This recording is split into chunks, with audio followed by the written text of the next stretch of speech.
ये कहानी हमें ले जाती है आज से 20,000 साल पहले के दौर में, जब इंसान छोटे छोटे कबीलों में बंटे थे। कहानी में हमें पुराने जमाने के यूरोपीय लोगों को दिखाया जाता है जो कबीले में रहते हुए एक साथ मिलकर शिकार करते हैं। यहाँ हमें इसी कबीले के सरदार को दिखाया जाता है जिसका नाम था एर्गन। कुछ महीने बाद ठंड का मौसम आने वाला था, इसलिए वो सब सर्दियों का खाना इकट्ठा करने के लिए अपने कबीले वालों के साथ शिकार पर आए हैं और उनके सामने बहुत बड़ी भैंसों का झुंड होता है। सभी लोग रेंगते हुए भैंसों के झुंड के पास पहुंचते हैं। एर्गन जो कबीले का सरदार होता है वो सही मौका देखते ही अटैक करने का इशारा कर देता है। ये सब के सब उन पर हमला कर देते हैं। शिकारियों से बचने के लिए भैंसें उल्टी तरफ भागना शुरू कर देती हैं, जिनमें से एक एक करके कई सारी भैंसें खाई में गिर जाती हैं। लेकिन उनमें से एक भैंसा बच गया था और वो जंगली भैंसा गुस्से में एर्गन के बेटे नोयान की तरफ भागता है। नोयान पहली बार शिकार पर आया था और उसे शिकार से बचने के तरीके मालूम नहीं थे। एर्गन अपने बेटे को रास्ते से हटने के लिए कहता है, लेकिन वो डर जाता है और नोयान उससे भागना शुरू कर देता है। वो जंगली भैंसा तेजी से नोयान की तरफ बढ़ते हुए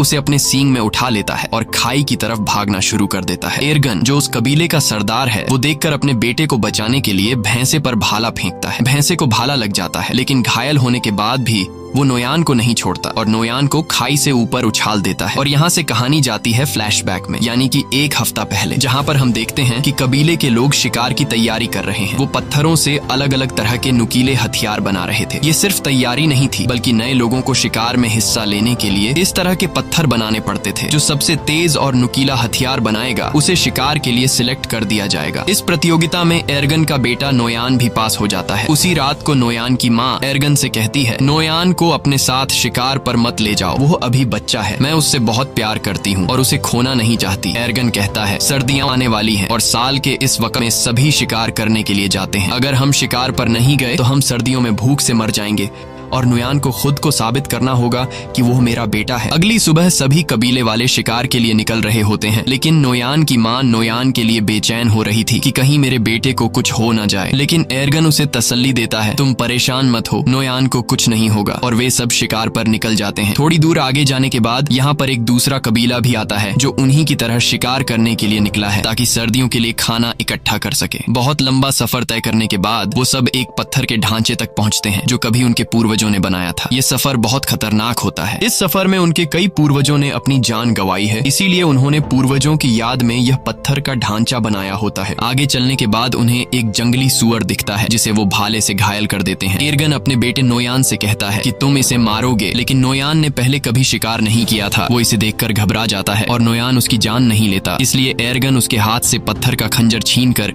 जंगली सूअर को मार देता है। और उसके बाद एर्गन अपने बेटे से कहता है, तुम इतने कायर निकलोगे, ऐसा मैंने कभी नहीं सोचा था। यहाँ सिर्फ ताकतवर जिंदा रह सकते हैं, यही जंगल का कानून है। रात के अंधेरे में जब ये सब अपने शिकार को खा रहे होते हैं तभी कुछ अजीब सी आवाजें सुनाई देने लगती हैं, जिससे एर्गन सभी को होशियार रहने को कहता है। तभी वहाँ अचानक एक शेर आता है और उनमें से एक लड़के को उठाकर ले जाता है। अगली सुबह वो उस लड़के की याद में एक छोटी सी समाधि बनाते हैं और शिकार की तलाश में आगे का सफर तय करते हैं। लेकिन कई मीलों का सफर तय करने के बाद भी उन्हें कोई शिकार नहीं मिलता। पूरा दिन चलने के बाद रात को ये सब एक गुफा में रहने का फैसला करते हैं, जहाँ एर्गन अपने बेटे नोयान के हाथ में तारों के कुछ टैटू बनाता है और उसे बताता है कि ये तारे तुम्हें रात को आसमान में दिखेंगे और जब तक उनका पीछा करोगे तो वापस अपने घर पहुंच जाओगे। दरअसल ये एक तरह का नक्शा है कि उनका घर किस तरफ है, यानी अगर कोई शिकार के दौरान भटक जाए तो वो इस नक्शे का सहारा लेते हुए अपने घर वापस पहुंच सकता है। सुबह होने के बाद एक बार फिर से ये शिकार की तलाश में निकल पड़ते हैं और तभी उन्हें जंगली भैंसों के पैरों के निशान दिखते हैं,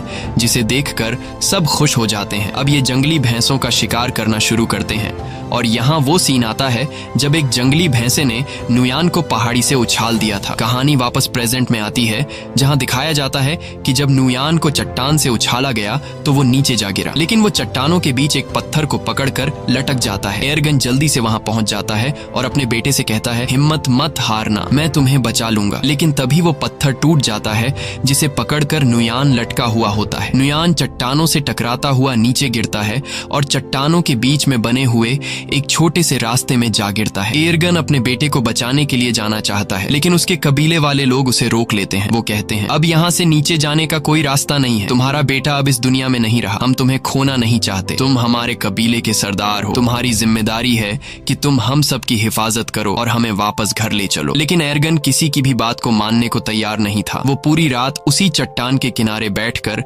अपने बेटे को आवाजें देता रहता है, लेकिन आखिरकार उसे समझ आ जाता है कि अब मेरा बेटा इस दुनिया में नहीं रहा। और अगली सुबह तक जब उसका बेटा नहीं आता तो उसके तमाम साथी नुयान की याद में वहां एक छोटा सा पत्थर का समाधि बना लेते हैं और अपना किया हुआ शिकार लेकर वापस कबीले की तरफ निकल पड़ते हैं। उनके जाने के कुछ देर बाद नुयान के ऊपर एक गिद्ध आकर बैठ जाता है और चोंच मारना शुरू कर देता है, मगर उससे पहले कि वो उसे खाता नुयान की आंख खुल जाती है। वो गिद्ध को नीचे फेंक देता है और उसके बाद वो अपने पिता को आवाज देता है, लेकिन उसे कोई भी जवाब नहीं मिलता। इससे पता चल जाता है कि सभी यहाँ से चले गए और अब उसकी कोई मदद नहीं कर सकता। वो हार नहीं मानता और चट्टान पर चढ़ने की कोशिश करता है, लेकिन वो ज्यादा ऊपर चढ़ नहीं पाता। नीचे बहुत गहरी खाई होती है और शायद किस्मत उसे जीने का एक दूसरा मौका देना चाहती है। कुछ ही देर बाद वहाँ तेज बारिश शुरू हो जाती है और बारिश की वजह से नीचे खाई धीरे धीरे नदी में बदलने लगती है। उसे समझ आ जाती है कि अगर उसे जिंदा रहना है तो उसे नीचे खाई में कूदना होगा। और जब नुयान को अंदाजा होता है कि पानी अब गहरा हो गया है, अगर वो छलांग लगा दे तो उसे कोई चोट नहीं आएगी। इसके बाद वो पानी में कूद जाता है, लेकिन पानी में गिरते ही वो बेहोश हो जाता है। अगले दिन जब उसे होश आता है तो वो खुद को दूसरी जगह में पाता है। ऊंचाई से कूदने पर वो बच तो गया था, लेकिन उसके पैर की हड्डी मुड़ गई थी। फिर वो अपने टूटे हुए पैर को लकड़ियों से बांधता है, जिससे वो चलने के काबिल हो जाता है। और फिर वो उस चट्टान के ऊपर पहुंचता है जहां से वो गिरा था। लेकिन वहां पहुंचकर जब वो देखता है कि उनके लोगों ने उसकी समाधि बना दी, जिससे वो रोने लगता है, वो समझ जाता है कि उसके पिता एर्गन और कबीले वालों ने ये यकीन कर लिया था कि नुयान मर चुका है। तभी अचानक उसे आसपास कुछ अजीब आवाजें सुनाई देती हैं और खतरे से बचने के लिए नुयान पेड़ पर चढ़ जाता है, जहां वो पूरी रात एक सूखे पेड़ के ऊपर गुजारता है। अगली सुबह जब वो पानी पीने जाता है तो वो भेड़ियों की एक झुंड को देखता है और वो भेड़िए तेजी से उसकी तरफ बढ़ रहे थे। तभी कुछ भेड़िए उस पर हमला कर देते हैं। नुयान वापस पेड़ की तरफ भागता है, लेकिन एक भेड़िया उसका पांव पकड़ लेता है। नुयान चाकू से उस भेड़िए पे वार करता है, जिससे वो भेड़िया जख्मी होकर नीचे गिर जाता है और नुयान जल्दी से पेड़ पर चढ़ जाता है। सारी रात भेड़िए नीचे उसका इंतजार करते हैं, लेकिन जब सुबह होती है तो सब भेड़िए जा चुके होते हैं। सिर्फ वही जख्मी भेड़िया वहां पर मौजूद होता है जिसे कल उसने चाकू से मारा था। नुयान सबसे पहले अपने चाकू से अपने लिए एक भाला बनाता है और भेड़िए को मारने जाता है, लेकिन जख्मी भेड़िए को मारते वक्त उसे रहम आ जाता है और वो उसे मारने का इरादा बदल देता है। इसके बाद वो पहले उसके मुंह को पट्टी से बांध लेता है और फिर उसे उठाकर उस गुफा में ले जाता है जहां वो अपने कबीले के साथ एक रात ठहरा था। अगली सुबह उठकर वह जड़ी बूटी ढूंढने निकल पड़ता है और फिर उन जड़ी बूटियों को पीस कर अपने पैर पर लगाता है। इसी बीच जब वह पानी पी रहा होता है तो वह देखता है कि भेड़िया अपने मुंह पर बंधी रस्सी को खोल चुका है। ये देखकर पहले तो वह घबरा जाता है, लेकिन फिर नुयान आराम से उसे पानी देने जाता है। भेड़िया उसे अपने पास आता देखकर डर जाता है, लेकिन नुयान कहता है, मैं तुम्हें कुछ नहीं कहूंगा, मैं तुम्हारी जान बचाना चाहता हूँ। जिसके बाद भेड़िया पानी पी लेता है। अब भेड़िए को भी समझ आ जाता है कि मुझे इससे कोई खतरा नहीं है। नुयान ने जो जड़ी बूटी अपने पैर के लिए तैयार की थी वह अब भेड़िए के जख्म पर लगा देता है और उसी वक्त नुयान वह कीड़े भी उसे देता है जो वह खुद खाता है। अब आहिस्ता आहिस्ता उन दोनों के बीच एक रिश्ता बनने लगता है। शाम होने से पहले नुयान एक खरगोश का शिकार कर लेता है, क्योंकि उसने कई घंटों से कुछ भी नहीं खाया था। रात को बड़ी मुश्किल से वह आग जलाकर उस खरगोश को पका लेता है और उसमें से कुछ हिस्सा भेड़िए को भी दे देता है। ये दोनों बुरी तरह से घायल होते हैं, इसीलिए कुछ दिनों तक उसी गुफा में रहते हैं। एक रात नुयान अपने हाथ के टैटूज को देखता है जो उसके पिता एर्गन ने बनाए थे और उन सितारों को आसमान में देखता है। वह कहता है, मुझे घर जाना होगा अपने माँ बाप से मिलने। और नुयान भेड़िए से कहता है कि तुम्हें भी अपने झुंड की तरफ लौटना चाहिए। अगली सुबह वह सफर के लिए तैयार हो जाता है। वह भेड़िए से कहता है, तुम भी अपने घर चले जाओ उससे पहले कि बर्फ पड़ने लगे, और वह वहाँ से निकल पड़ता है। लेकिन वह देखता है कि भेड़िया, जिसका नाम उसने अल्फा रखा है, वह उसके पीछे पीछे चलता आ रहा है। काफी दूर जाने के बाद भी वह भेड़िया उसका पीछा करता है। नुयान कई बार अल्फा को भगाने की कोशिश करता है, लेकिन वह पीछा नहीं छोड़ता। असल में भेड़िए को नुयान के साथ लगाव हो चुका था, क्योंकि नुयान ने उसकी जान बचाई। उसी वक्त अल्फा एक सुअर देखता है। वह उसका शिकार करने की कोशिश करता है, लेकिन कामयाब नहीं होता। नुयान समझ जाता है कि भेड़िया भूखा है। उसे वह खाना दे देता है जो खुद के लिए जमा किया था। ये पहली बार था कि अल्फा ने नुयान के हाथों से खाना खाया। अब ये दोनों दोस्त बन चुके हैं। उसके बाद अल्फा एक खरगोश का शिकार करता है जो ये दोनों मिलकर खाते हैं और रात को एक साथ सो जाते हैं। अगली सुबह अल्फा नुयान का मुंह चाट कर उसे जगाता है और जैसे ही वह उठता है तो अल्फा से कहता है, तुमसे कितनी बदबू आ रही है, और वह उसे जबरदस्ती दरिया में फेंक देता है। ये दोनों दरिया में नहाते हैं। यहाँ अल्फा खाने के लिए एक मछली भी पकड़ता है। उसके बाद नुयान वापस अपने सफर पर निकल पड़ता है। रात को वो दोनों आग जलाकर बैठे होते हैं। तब अल्फा कुछ महसूस करता है। हम देखते हैं कि वहाँ कुछ और भेड़िए आते हैं। अल्फा उनके पास जाता है। दरअसल यह अल्फा का परिवार है। नुयान समझ जाता है। वह उसे कहता है कि तुम्हें अपने परिवार के साथ जाना चाहिए और भेड़िया उनके साथ चला जाता है। अगली सुबह नुयान फिर अपने सफर पर निकल पड़ता है। अब ठंड बढ़ चुकी होती है। चारों तरफ बर्फ बरस रही होती है और नुयान उसी बर्फ में आगे बढ़ता है। तभी दूर से वह देखता है कि कुछ भेड़िए एक मरे हुए शिकार को खा रहे हैं, जिसमें अल्फा भी शामिल होता है। अल्फा को उसके साथी शिकार नहीं खाने देते हैं। नुयान उसे पहचान लेता है और दौड़कर अल्फा के पास जाने लगता है। तभी दौड़ते वक्त अचानक बर्फ टूट जाती है और नुयान उसमें गिर जाता है। दरअसल यह एक जमी हुई झील होती है। अल्फा को जब पता चलता है तो वह उसकी तरफ दौड़कर भागता है। वह उस बर्फ को कूदकर तोड़ने की कोशिश करता है, लेकिन बर्फ की परत काफी मोटी होती है, इसलिए वह इतनी आसानी से नहीं टूट पाती। पानी के अंदर नुयान की सांसें फूलने लगी थीं। फिर वो जैसे तैसे करके अपना चाकू निकालकर बर्फ की परत को तोड़ लेता है और पानी से ऊपर निकल आता है। और अब एक बार फिर से ये दोनों मिल चुके हैं। नुयान ठंड से बचने के लिए जल्दी से आग जला देता है और अपने कपड़े उतार कर शरीर को गर्म करता है। फिर अगली सुबह अल्फा को साथ लिए नुयान अपना सफर जारी रखता है। थोड़ा सा आगे चलकर उसे एक आदमी दिखाई देता है, जिसे देखकर वह बहुत खुश होता है। लेकिन जब करीब जाकर देखता है तो पता चलता है कि यह आदमी ठंड से जमकर मर चुका होता है। ये देखकर उसे बहुत दुख होता है। उसके बाद नुयान उस आदमी के टेंट के अंदर चला जाता है, लेकिन वहाँ उसे कुछ भी जरूरत का नहीं मिलता। जिसके बाद नुयान उस आदमी का तीर कमान ले लेता है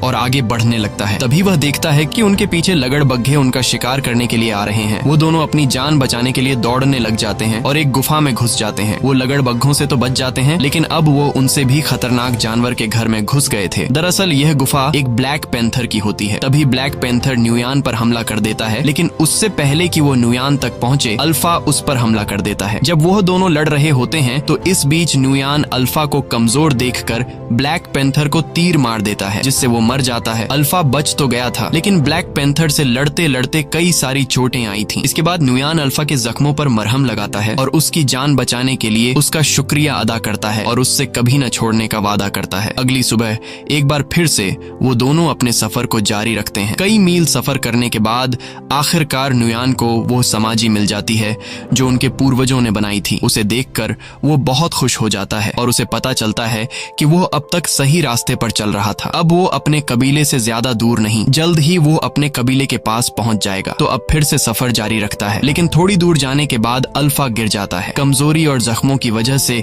वो अब चलने के काबिल नहीं था। नुयान बिना टाइम जाया किए अल्फा को अपनी गोद में उठाकर कबीले की तरफ बढ़ने लगता है। बर्फीला तूफान बहुत तेज था और कई हफ्तों से नुयान सफर कर रहा था, इसीलिए अब उसे आगे सफर करने में बहुत मुश्किल पड़ रही थी। लेकिन वो हिम्मत नहीं हारता और आहिस्ता आहिस्ता कबीले की तरफ बढ़ता है। एक जगह पहुंचने के बाद उसे दूर से अपना कबीला दिखाई देने लगता है। इस दौरान उसके पिता को भी पता चल जाता है कि दूर से कोई आ रहा है। इतने दिनों बाद अपने घर को देखकर उसकी खुशी का कोई ठिकाना नहीं था। उसके बाद जैसे तैसे करके वो अपने कबीले तक पहुंच जाता है और वहीं पर गिर जाता है। नुयान को देखकर उसके माता पिता दौड़ कर आते हैं। उसे देखकर उन दोनों को यकीन नहीं होता कि ये हमारा बेटा है। वो दोनों मान चुके थे कि हमारा बेटा मर चुका है, लेकिन अब उसे जिंदा देखकर वो बहुत ज्यादा खुश हो जाते हैं। फिर नुयान अपने पिता से कहता है कि अल्फा को बचा लीजिए। यह कहकर नुयान बेहोश हो जाता है। कुछ घंटे बाद जब उसकी आंख खुलती है तो वो अपने घर में होता है। उसके माता पिता और कबीले के लोग चारों तरफ बैठे हुए होते हैं और अल्फा भी उसके पास में ही लेटा हुआ था। लेकिन यहाँ उन्हें पता चलता है कि अल्फा ने कुछ बच्चों को जन्म दिया है। ये देखकर नुयान चौंक जाता है। यानी अल्फा एक भेड़िया थी और प्रेग्नेंट होने के बावजूद अल्फा ने सफर पर नुयान का एक एक कदम पर साथ दिया। ये देखकर नुयान उसे अपने गले लगाता है और दिल ही दिल में उसका शुक्रिया अदा करता है। अब कहानी के एंड में हम देखते हैं कि कुछ हफ्ते बीतने के बाद अल्फा के बच्चे अब काफी बड़े हो चुके हैं। यह एक नए दौर की शुरुआत होती है। यहाँ इंसानों ने जानवरों से भी दोस्ती करना शुरू कर दी है। आखिर में यह दिखाया जाता है कि नुयान कई मुश्किलें झेलने के बाद आखिरकार घर पहुंच गया और अब अल्फा और उसके बच्चे भी उसके साथ थे। इसी के साथ कहानी खत्म हो जाती है। अगर वीडियो आपको पसंद आई हो तो हमारे चैनल को जरूर सब्सक्राइब कीजिए।